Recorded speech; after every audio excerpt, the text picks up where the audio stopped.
Ka wa dhi nyime ni jatend migao mar ohala Rebevva Miano wacho ni limbe mar jatend piny William Ruto e piny mar Amerka en gino mabiro kelo ber mang'eny ne pinje ariyogo bang' chwoyo kogi winjruok mabiro kelo dongruok e sectors mopogore opogore thur kae. Koloso e boma ma Washington DC, jatend migao no owacho ni limbe no keto lwasi makare mar ohala e piny Kenya, gino mabende okonyo yawo malach kambi mar Coca-Cola kod ohala maonge obadho. Miano wacho ni tudruok e kind pinje ariyogo nitie kod geno mar medo bero kor lwasi.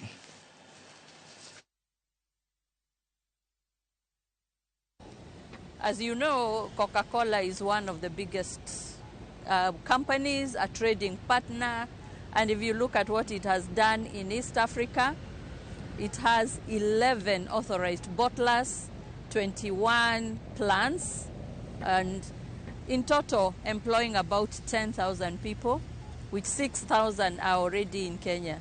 And therefore their decision to scale and increase their investment was significant for Kenya. It means more jobs, it means more micro and macro development in the economies.